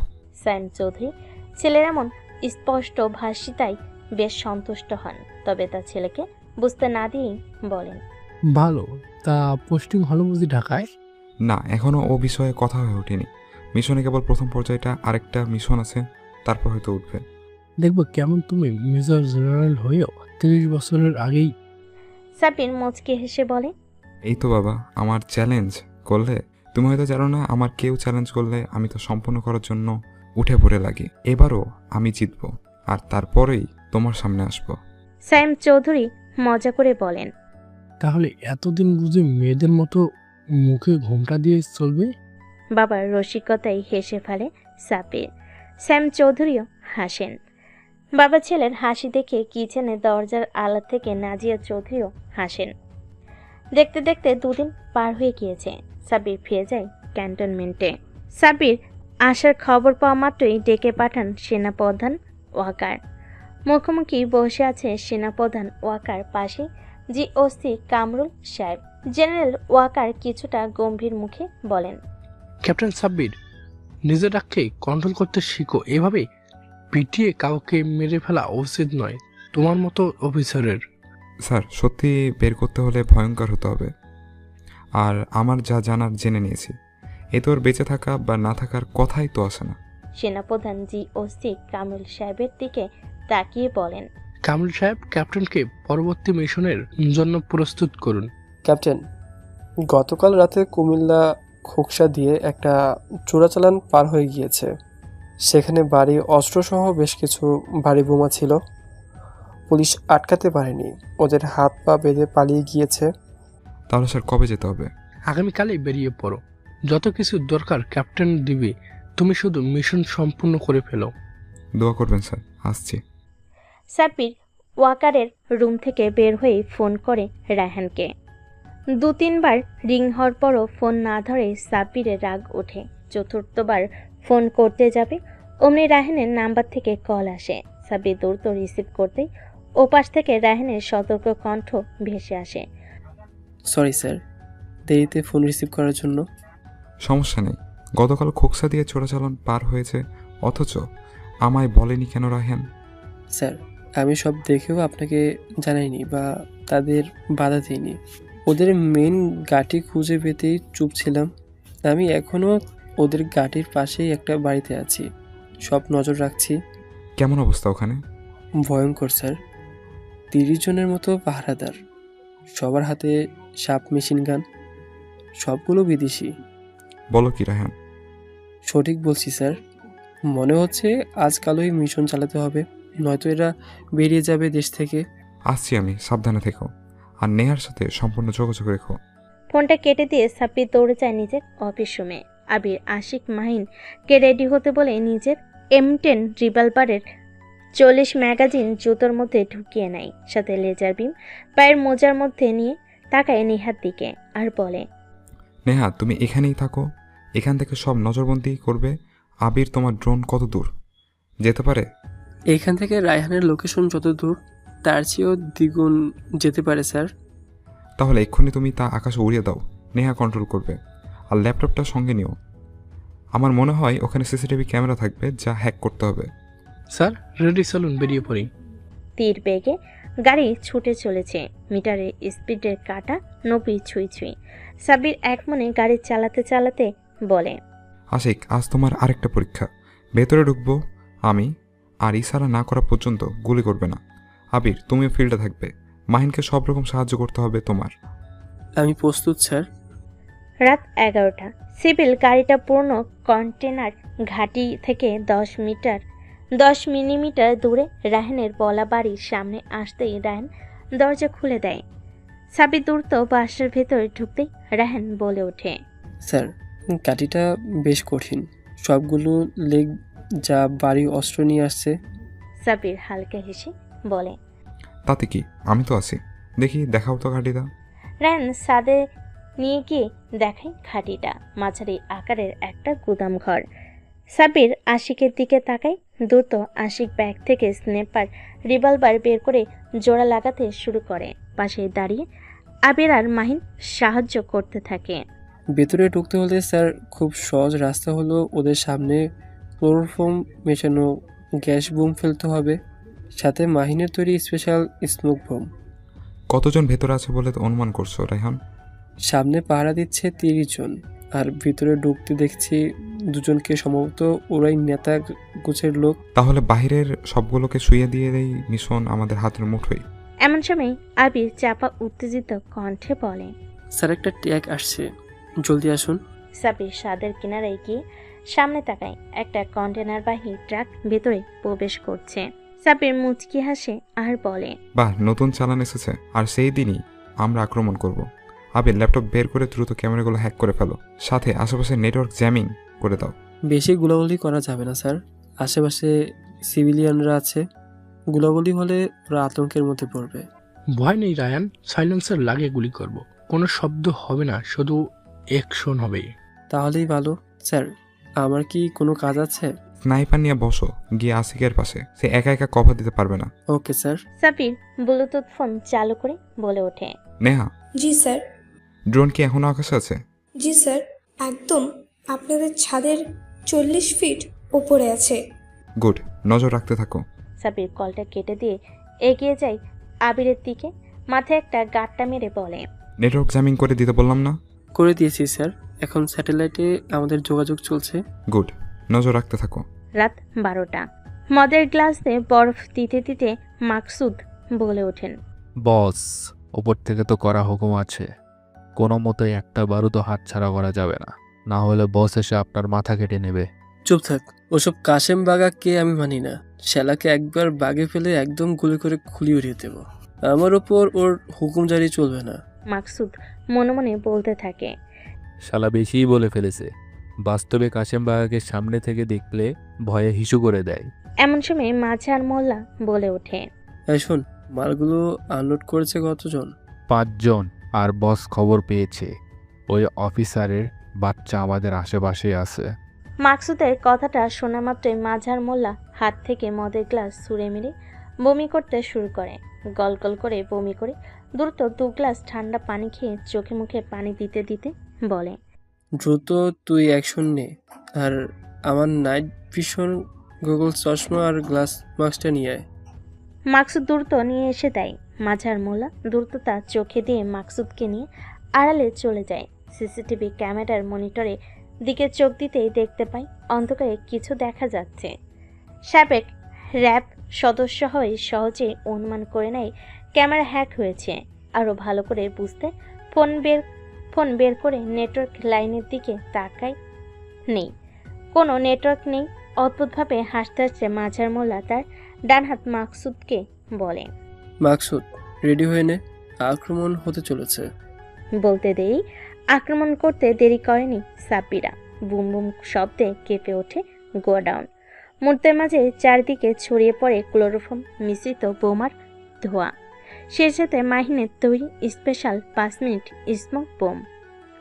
বোম মারার 1 মিনিটের মাঝেই ধূপ ধূপ করে কিছু পড়ে যাওয়ার শব্দে সাব্বির মুচকি হাসে আর মাহিনকে পিস্তল হাতে নিতে বলে পরপর কয়েকটা ডিগবাজি দিয়ে গোডাউনের ভিতরে ঢুকে নিজের শরীর দেওয়ালের আড়ালে নিতে যাবে। তার আগেই পরপর দুটো গুলি এসে লাগে সাব্বিরের পিঠে। তবে বুলেট প্রুফ জ্যাকেট থাকায় তা শুধু শক্ট ওয়েব দিয়েই ফিরে যায়। তবে তৃতীয় গুলিটা এসে সরাসরি লাগে সাব্বিরের পায়ে। একইভাবে মাহিনের শরীরেও গুলি লাগাতে মাহিন মাটিতে পড়ে যায়। সাব্বির অবাক হয়ে ধোয়ার মাঝে টার্গেট দেখে দ্রুত গড়িয়ে মাহিনকে টেনে নিয়ে আসে দেওয়ালের আড়ালে। তারপর উকি মেরে সামনে তাকাতে দেখতে পাই দুজন দাঁড়িয়ে, তাদের হাতে রিভলভার। ওরাও সাব্বির মতো নাইট ভিশন গগলস গ্লাস পরে আছে, যা পড়লো রাতেও, এমনকি ধোয়ার মাঝেও সব স্পষ্ট দেখা যায়। সাব্বির দ্রুত মাহিনের দিকে তাকায়। তলপেটে গুলি লেগেছে, বিধায় ব্যথায় মাহিন কাতর হয়ে গিয়েছে। সাব্বির দ্রুত ব্লুটুথ ইয়ারফোন কানেক্ট করে ফিস করে বলে, নেহা শুনতে পাচ্ছ? জি স্যার, বলুন। দ্রুত অ্যাম্বুলেন্স পাঠাও, মাহিনের পেটে গুলি লেগেছে। এক্ষুনি পাঠাচ্ছি স্যার। সেই সাথে সেনা পাঠিও। অনেকক্ষণ হয়ে গেল পাল্টা কোনো গুলি না ছড়ায় মাঝার মোল্লা বিকট শব্দে হাসতে হাসতে বলে, মাকসুদ, দেখ তো শালা দুটো গুলি খেয়ে মরল কিনা। এতে প্রাণ তো দেখি পুঁটি মাছের মতন রে। জিও বস, একদম নিখুঁত নিশানা। হয়তো গুঁড়ো গুঁড়ো হয়ে গিয়েছে ওদের মাথা। সাব্বির ওদের কথা শুনে মিটি হাসে আর দু হাতে দুটো রিভলভার রিলোড করে নিশানা করে মাঝার মোল্লার 2 হাত। ধূপ ধূপ গর্জন করে ওঠে সাব্বিরের রিভলভার, মুহূর্তে চিৎকার করে ওঠে মাঝার মোল্লা। মাটিতে শুয়ে পড়ে ব্যথায়। পাশেই দাঁড়িয়ে থাকা মাকসুদ কিছু বুঝে ওঠার আগেই পরপর দুটো গুলি এসে লাগে ওর কপালে। ঠাস করে দুটো শব্দ হয়। নিমিষেই ওর মাথা এফর ওপর হয়ে মাটিতে লুটিয়ে পড়ে। সাব্বির দ্রুত গিয়ে ঝাঁপিয়ে পড়ে মাঝার মোল্লার উপর। নিজের সমস্ত শক্তি দিয়ে মাঝারকে মারতে মারতে ক্লান্ত হয়ে দুহাতে হ্যান্ডকাপ পরিয়ে দ্রুত ফোনে বলে, আবির, আশিক, দ্রুত এসো, গুলি লেগে আমাদের। কথাটা বলে দ্রুত এগিয়ে গিয়ে মাহিনের হার্টবিট চেক করে। এখনো চলছে। সাব্বির ডাকতে থাকে, মাহিন, এই মাহিন, মাহিন। মাহিন কাতর কণ্ঠে বলে ওঠে, জি স্যার। আমাকে ক্ষমা করো মাহিন, তোমাকে কোলে তুলে ছুটতে পারছি না, আমার পায়ে গুলি লেগেছে। এমন কথা বলবেন না স্যার, আমি ভালো আছি। ততক্ষণে ছুটে এসেছে আবির, আশিক আর রায়হান। আবির আশিককে কোলে তুলে নেয় মাহিনকে, আবির আশিক কোলে তুলে নেয় মাহিনকে, আর রায়হান সাব্বিরকে কোলে তুলে বের হয়ে যাবে। অমনি সাব্বির বলে ওঠে, আমি ঠিক আছি রায়হান, মাঝার মোল্লাকে ধরো, অ্যাম্বুলেন্স আসছে। বলতে বলতে অ্যাম্বুলেন্সের সাইরেন কানে আসে সাব্বিরের। সাইরেন কানে আসতে শরীরটাকে ছেড়ে দেয় মাটির উপর। ধীরে ধীরে চোখটা বন্ধ হয়ে আসে ক্লান্তিতে। মাথায় কারোর হাতের স্পর্শে চোখটা খুলে তাকায় সাব্বির। সাথে সাথে ভেসে ওঠে ওর আম্মু নাজিয়া চৌধুরীর ফ্যাকাশে মুখ। সাব্বির ধীরে ধীরে হাসার চেষ্টা করে আর বলে, আম্মু তুমি এখানে?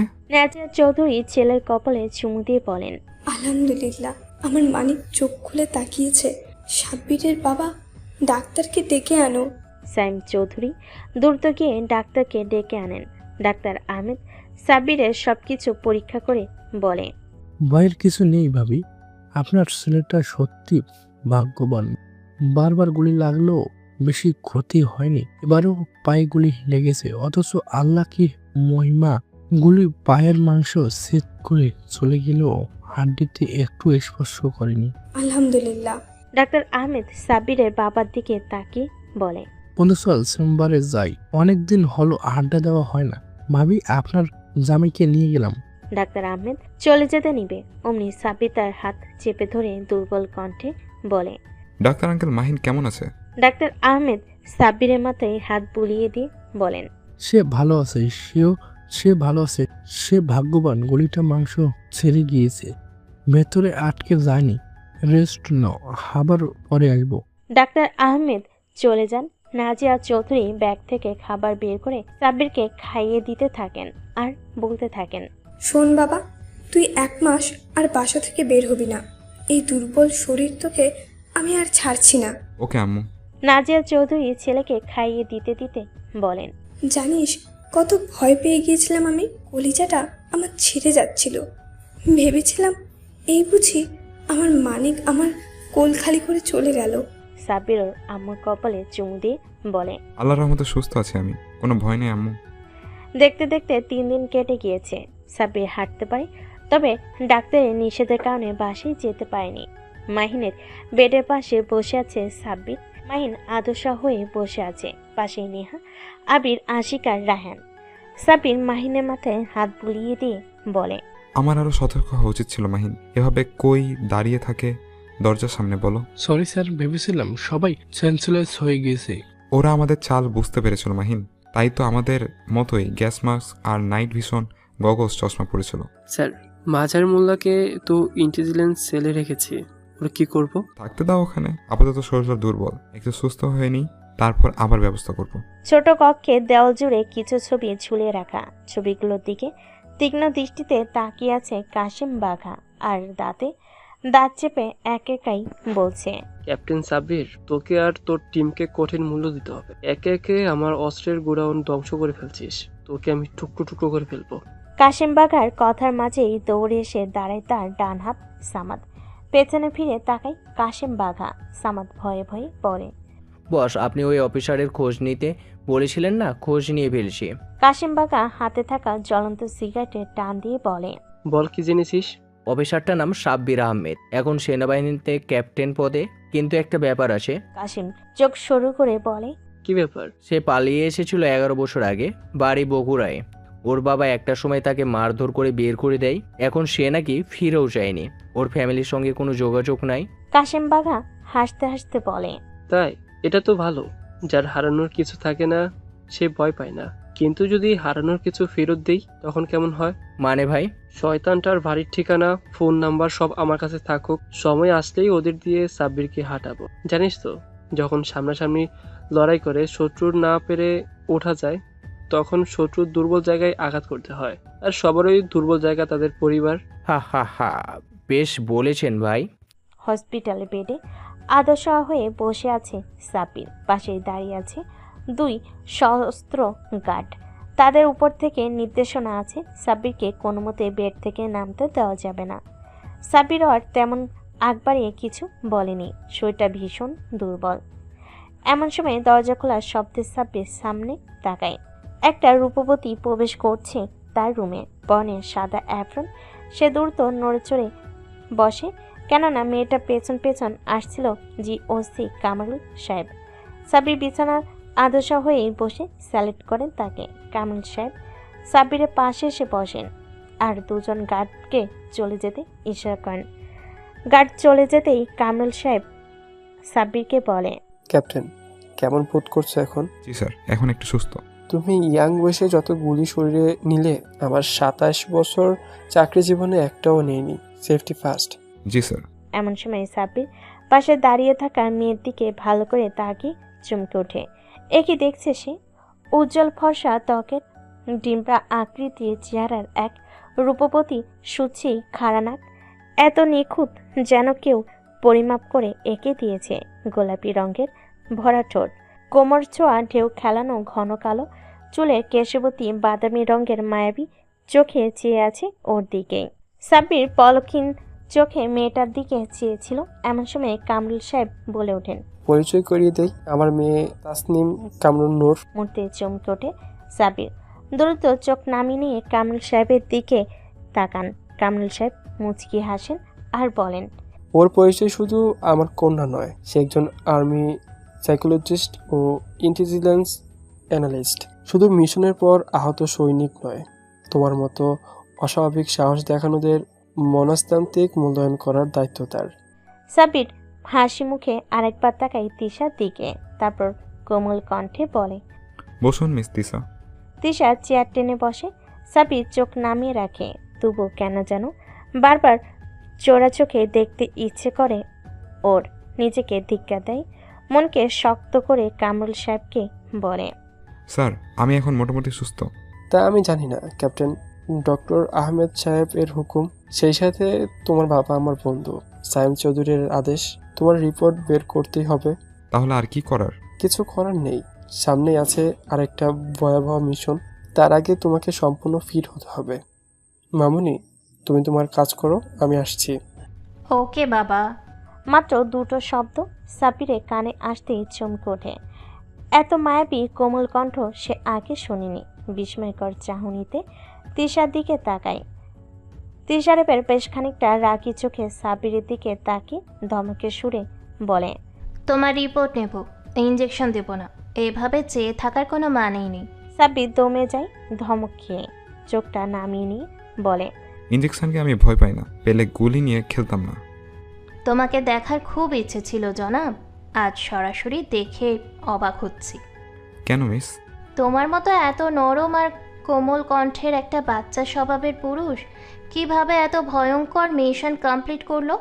সাব্বির মুচকি হেসে বলে, সবই মনের জোর আর সাহসিকতা। আমিও অবাক হচ্ছি, আপনার মতো একজন মেয়ের দেখা আমার বাবা মা কেন পেল না।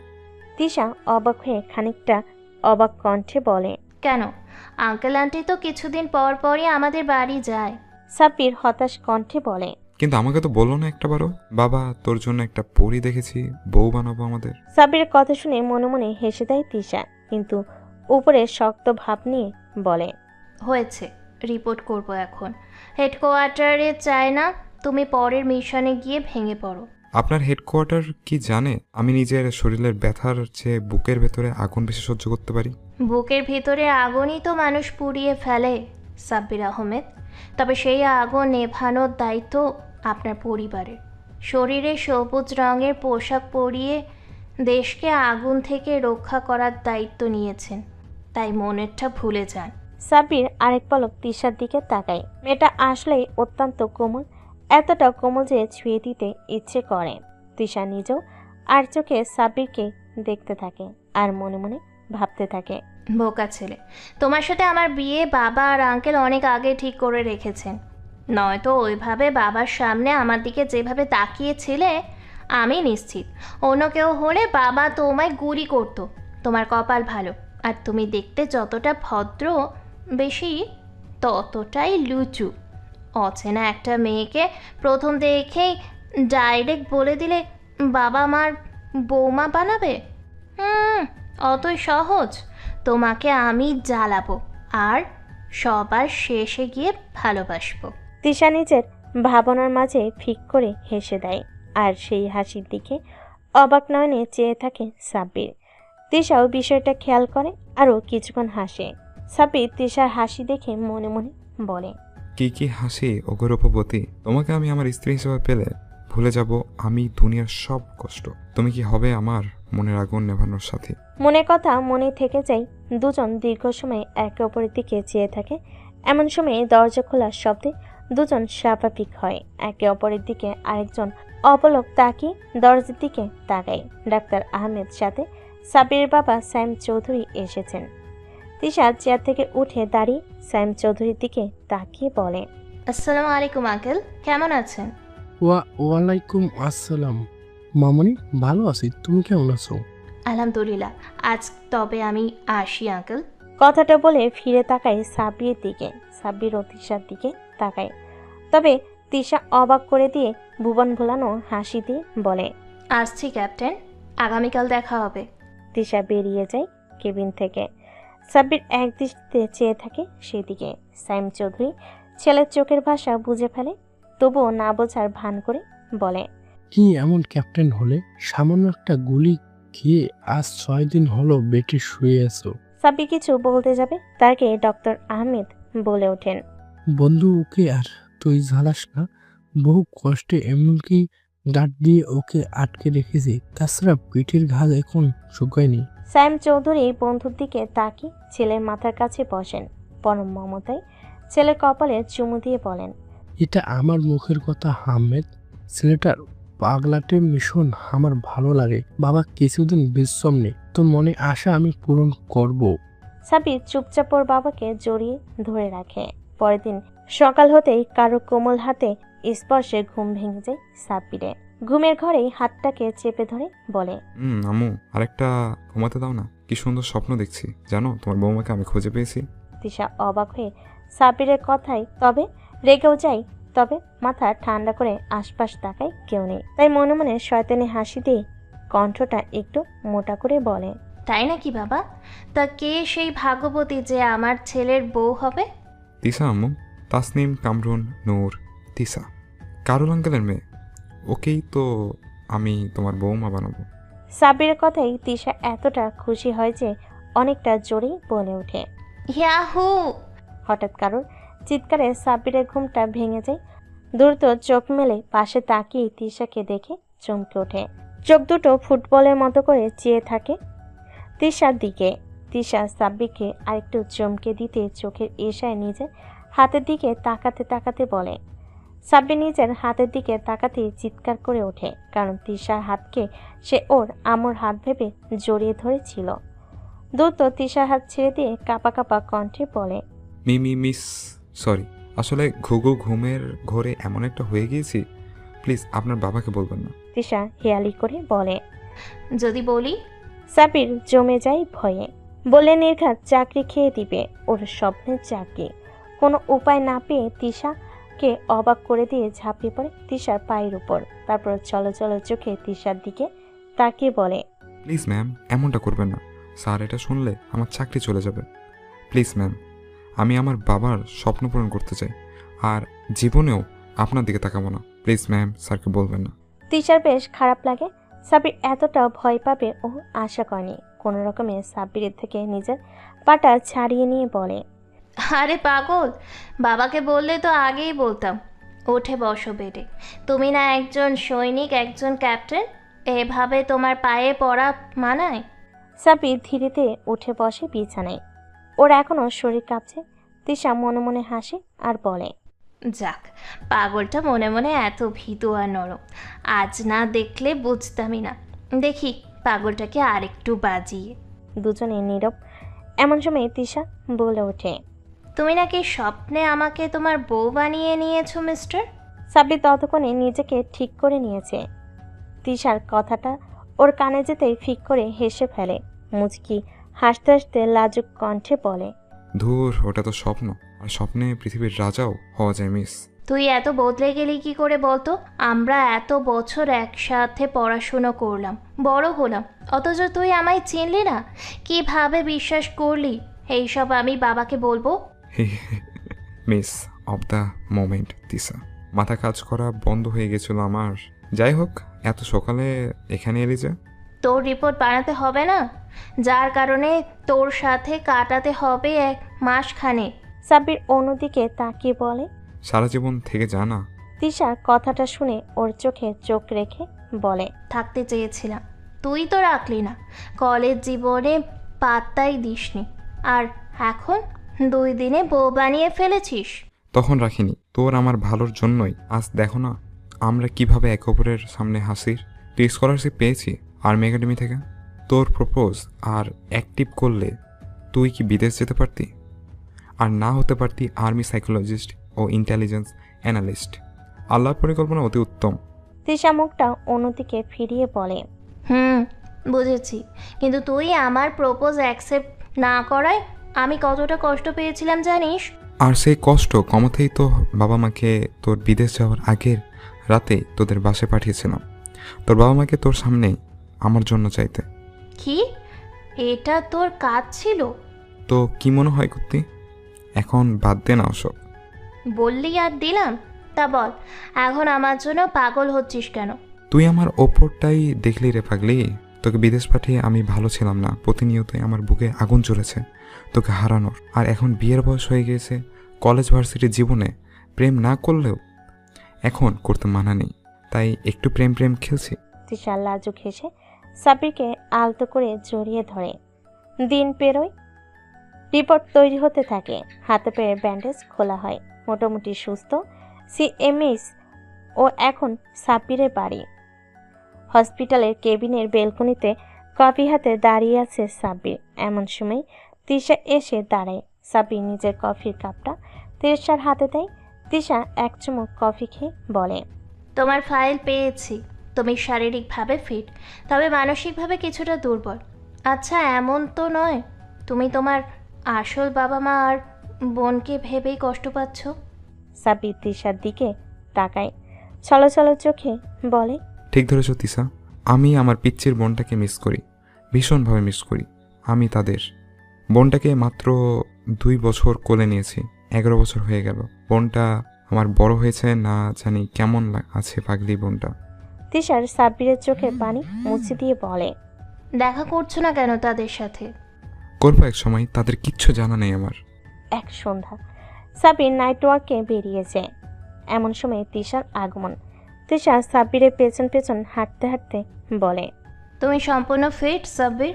হেডকোয়ার্টার থেকে তোমায় যে কোনো সময় অপারেশনে যেতে আদেশ দিবে। সাব্বির হালকা হেসে বলে, আমি প্রস্তুত তিশা, তবে আমার কেন জানি হারানোর ভয় হচ্ছে। তুমি ভয়ঙ্কর, আর ভয়ঙ্কর মানুষদের হারানোর ভয় করতে নেই। তাই বুঝি? তা আমি এতই ভয়ঙ্কর হলে তোমার ভয় করে না? না, ভয় লাগে না, একটুও না, কারণ তোমায় আমি ভালোবাসি। সাব্বির চুপ করে যায়। প্রথমবারের মতো তার শক্ত চোখে নরম কুয়াশা নামে। সে সাথে ধীর কণ্ঠে বলে, আমার কাছে বন্দুকের শব্দ আর চোখের পানি দুটো একই রকম। শুধু একটাই মানুষ মরে, আর একটাই ভেঙে পড়ে হৃদয়। তুমি কোনটা? আমি দুটাই, কারণ আমি জানি তুমি মরে যাওনি, শুধু ভেতর থেকে ভেঙে গেছো। সাব্বির তিশাকে জড়িয়ে ধরে খুব শক্ত করে। তাদের প্রেম হেডকোয়ার্টারে গুঞ্জন ছড়িয়ে পড়ে। জিওসি কামরুল সাহেব তার পরপরই এক বিকেলে সাব্বিরকে ডেকে আনেন। সামনাসামনি বসে আছেন তারা দুজন। নিরাপত্তা ভেঙে জিওসি সাহেব বলে ওঠেন, তুমি আমার মেয়ের ভাবনায় ঢুকছো সাব্বির, কিন্তু তুমি জানো না তুমি নিজের জীবনের ভবিষ্যৎ শেষ করে ফেলেছো। স্যার, আপনার মেয়ে একমাত্র মানুষ যে আমার ভাঙা আত্মাকে চিনতে পেরেছে। আমি যদি দেশের জন্য মরে যাই, অন্তত কেউ জানবে আমি কি ছিলাম। তুমি যদি একবারও ওর চোখে পানি আনো, ওকে কাঁদাও, সত্যি বলছি আমি তোমার সব বেশ কেড়ে নেব সাব্বির। কথাটা বলে কামরুল সাহেব হনহনিয়ে চলে যান। আর সাব্বির মুচকি হেসে চলে যায় নিজের অফিসে। মুখোমুখি বসে আছে সাব্বির, আশিক, মাহিন, রায়হান আর নেহা। সাব্বির সবার দিকে তাকিয়ে বলে, 1.5 মাস কেমন ছুটি কাটালেন সবাই? আলহামদুলিল্লাহ স্যার, অনেক ভালো। এই প্রথম এত দীর্ঘ ছুটি পেয়েছিলাম। তাহলে এখন মিশনে ফেরা যাক। চল আবির আর আসি, মাঝার মোল্লার খবর নিয়ে আসি। আবির আশিকের দিকে তাকিয়ে বলে, চল আজকে দেখবি আমাদের ক্যাপ্টেন কি জিনিস। মুখোমুখি দাঁড়িয়ে আছে সাব্বির আর মাজার মোল্লা। সাব্বির শান্ত কণ্ঠে বলে, তাহলে তুই সেই মাঝার মোল্লা যার কারণে আমাকে 1.5 মাস হসপিটালে থাকতে হয়েছে? মাজার মোল্লা রাগে গর্জন করে বলে, তোর কপাল ভালো, গুলিটা মিস হয়ে গিয়েছিল। তবে তোর মরণ খুব নিকটে, কারণ তুই কাশেম বাগার ডান হাতে আঘাত করছিস, সে তোকে ছাড়বে না। সাব্বির মাজারের কথা শুনে মুচকি হাসে। হাসতে হাসতে হঠাৎ করে রক্তবর্ণ চোখে তাকিয়ে হাতে তুলে নেয় লোহার পাইপ। মাজার এতক্ষণ তেজ দেখালো সাব্বিরের রক্তবর্ণ চোখে চোখ পড়তে কেঁপে ওঠে ওর সিদ্ধারা। সাব্বির হো হো করে হাসতে হাসতে বলে ওঠে, হা হা হা, তোর বসকে আমি খুঁজেছি রে পাগলা, তাকে আমি খুঁজেছি। কথাটা বলার পরপরই সাব্বিরের শরীরের সমস্ত শক্তিতে পেটাতে শুরু করে মাজারকে। প্রতিটা আঘাতে মাজারের শরীরের চামড়া ফেটে যেতে থাকে। সাব্বির পিটাতে পিটাতে ডাবল গর্জন করে বলে, তোর বস কোথায় আছে বল? মাজার মোল্লা নিস্তেজ শরীরে বলে, নরসিংদীর পুরনো এক ডিপোতে আছে। ওটাই ছিল ওর শেষ কথা। তারপরই বেরিয়ে যায় ওর প্রাণ ভোমরা। সাব্বির এগিয়ে গিয়ে টেবিল থেকে ফোনটা তুলে নেয়। কল লিস্ট চেক করতেই ভেসে ওঠে একটা নাম, সাব্বির। বস। সাব্বির নাম্বারটাই কল করতেই ওপাশ থেকে ভেসে আসে হাসির শব্দ। আমি জানতাম ক্যাপ্টেন তুই ফোন করবি, আর তাই তো আমি অপেক্ষায় ছিলাম। এবার তোর পালা। পিচ্ছি ক্যাপ্টেন, তুমি তো কথা বোঝো না, নতুন নতুন সারপ্রাইজ পেয়ে যাবে আজ রাতে। ফোনটা কেটে যায়। সাব্বির মোবাইলটা আবির হাতে দিয়ে বলে, ফোন চেক করো আবির, ওর লোকেশনে আমাদের জানতেই হবে। আর আসিক, এটাকে নিয়ে যাও, পরিষ্কার করে ফেলো আশপাশ। সাব্বির বেরিয়ে যায়। আশিক আর আবির তখন ঘরের মধ্যে। তারা ভাবতেই পারছে না হঠাৎ কি থেকে কি হয়ে গেল। শুরুতেই নরম, তার চোখের পলক ফেলতেই আগুনের মতো গরম, আর সে হলো গরমে ঝাঁঝরা হয়ে গিয়েছে শত্রুর দেহ। মাঝরাত তিশার সাথে গল্প করে ফোনটা কেটে দেয় সাব্বির। ইদানিং তিশা খুব জেদি হয়ে গিয়েছে, বুঝতেই চায় না সাব্বিরকে। সে আছে শুধু বিয়ে নেই, তবে সাব্বিরের ভাবনা মাঝে অন্য কিছু। মোবাইলটা বিছানার উপর রেখে শরীরটা এলে দিতেই যাবে। বিছানায় অমনি ওর ফোনে কল আসে। অপরিচিত নাম্বারটা এক পলক দেখে কল কেটে দিতে নিবে, অমনি ওর মস্তিষ্কে চাপ পড়ে। চোখের সামনে জল করে ভেসে ওঠে একটা স্মৃতি, যে নাম্বারটা ছোটবেলায় ছিল ওর মুখস্থ। এত বছর পর সেই নাম্বারটাই ভেসে উঠেছে ফোনের স্ক্রিনে। হ্যাঁ, নাম্বারটা সাব্বিরের মায়ের। কাঁপা কাঁপা হাতে সাব্বির কলটা রিসিভ করতেই একটা কণ্ঠ ভেসে আসে। বাবা, মা বলছি।